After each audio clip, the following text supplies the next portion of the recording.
Bueno, voy a hacerle alguna pregunta a cada uno de ustedes sobre este mismo tema, que el tema es Sí. amplísimo. ¿Qué promete Tatiana Cloutier con Pues respecto a este primero tema? yo creo que hablabas un poquito, yo creo que el municipio está sobrediagnosticado, el tema de seguridad está sobrediagnosticado. Yo he estado aquí en varias ocasiones aquí con ustedes, nosotros fuimos quienes organizamos la marcha por la seguridad, pusimos algunos puntos que al final de cuentas algunos de ellos han estado estableciéndose, tratando de retomar el rumbo en lo que debe de ser apropiado a nivel estatal y lo que no, y logramos instalar y hacer modificaciones a que en la propia ley pudiera ponerse un consejo consultivo distinto. Pero yo aquí doy algunas cosas que comento, que decía Juan Carlos. Evidentemente, el delito del fuero común y algunos actos, todavía el semáforo delictivo en San Pedro sigue apareciendo en rojo. Y uno de ellos tiene que ver con el robo a casa de habitación. De febrero a marzo subió casi en el tantito más del 100%.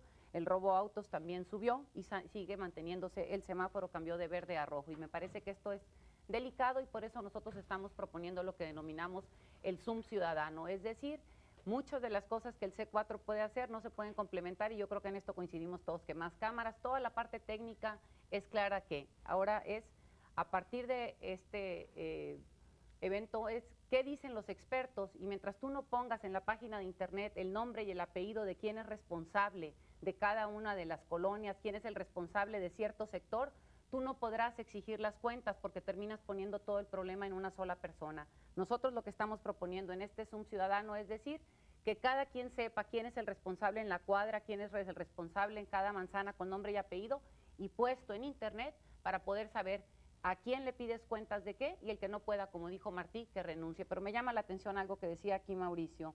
Mauricio decía que él organizó el foro de seguridad. Efectivamente, a mí me tocó de alguna manera pedir que pagamos para poder que nos prestaran a Leoluca Orlando, exalcalde de Palermo, Italia, quien Leoluca promovió todo el día, dice, necesitamos promover la cultura de la legalidad.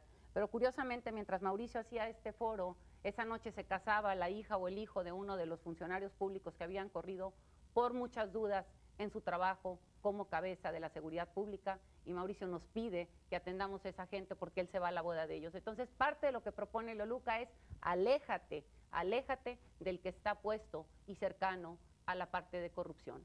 Bien, voy a una segunda ronda y si quiere aprovechar para contestar aquí a Tatiana o como Pues usted quiera. no sé cuál boda se refiere. ¿Cuál boda? A un hijo de Rogelio Cerda. Ah, bueno, digo, es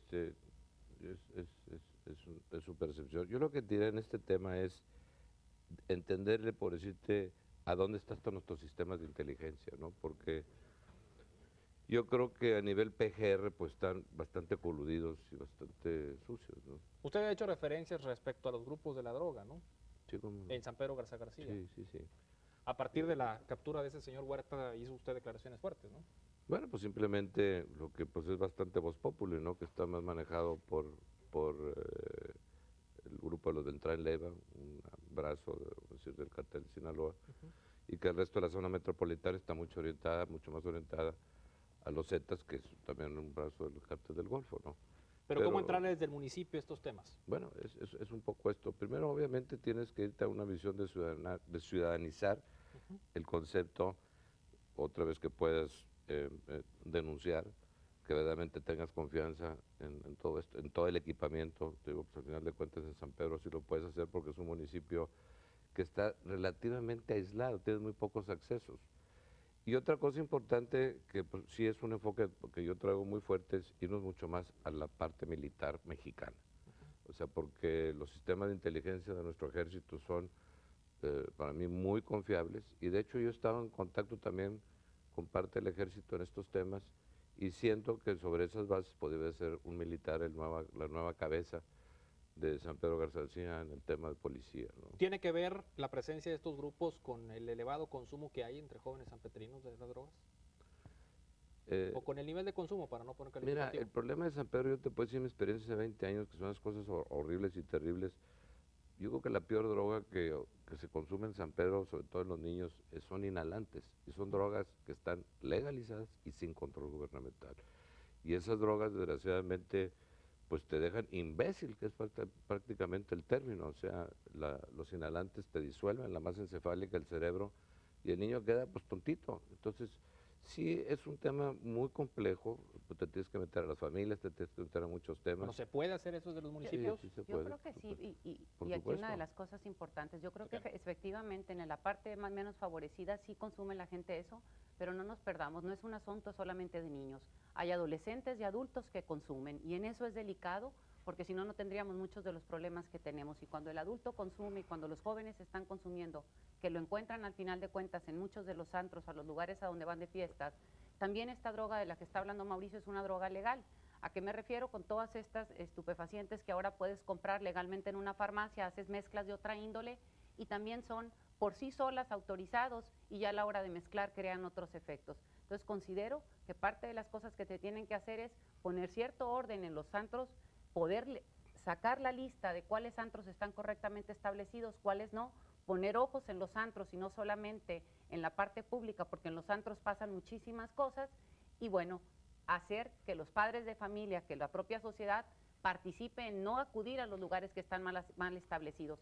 No es una situación de clases sociales el consumo de droga, ni de menores. Hay mayores que consumen, hay mayores, hay jóvenes y hay gente de todas las clases y cuando lo clasificamos o decimos son los menos favorecidos, estamos cometiendo un error porque no estamos reconociendo el problema que lo tenemos con quien tiene más poder adquisitivo, que va a las colonias populares en este momento, y yo creo que en los recorridos lo hemos visto todos, a decir quiero comprar y termina creándose un problema de otro tipo. Es que tradicionalmente y específicamente en San Pedro los alcaldes dicen, no, es que no podemos con los antros, no podemos con los amparos. Entonces ahí, usted que fue diputado federal, bueno, usted fue senador, usted fue diputado federal, ¿qué se puede hacer desde un municipio?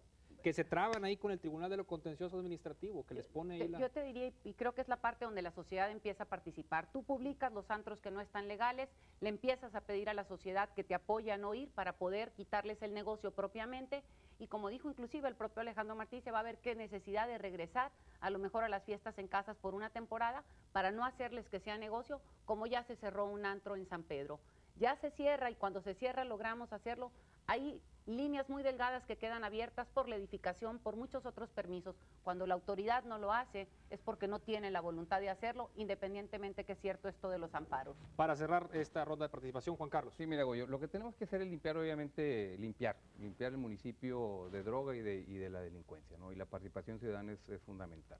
Nosotros estamos proponiendo que esa participación ciudadana se dé, obviamente, mediante un solo número de emergencia y no inventemos cosas en la seguridad. La mayoría de los países del mundo utilizan el 911, el 911. Nosotros ya estamos solicitando que nos otorguen ese número. Antes no se podía porque las LAS empezaban con 91, era imposible, hoy por hoy ya se puede, entonces necesitamos implementar. Y la otra cosa que también, para que el ciudadano tenga la confianza que la llamada que va a hacer no va a ser intervenida, nosotros tenemos el sistema, lo vamos a presentar el próximo miércoles, el sistema en donde esa llamada que hace el ciudadano no va a ser intervenida por ninguna persona, y también cuando llegue la llamada va a ser verdaderamente una llamada que le dé la confianza que va a ser anónima. O sea, tenemos el sistema tecnológico, lo vamos a presentar este próximo miércoles 29 a las 7 de la tarde, y para nosotros es fundamental. O sea, sí tiene que participar, porque 260 policías que tiene el municipio, si ponemos 500 o 1000 o 2000 o 5000, para más de 120,000 habitantes, no va a funcionar. O sea, debe haber una participación, pero la gente no va a participar si no le damos el mecanismo y si no le damos la confianza.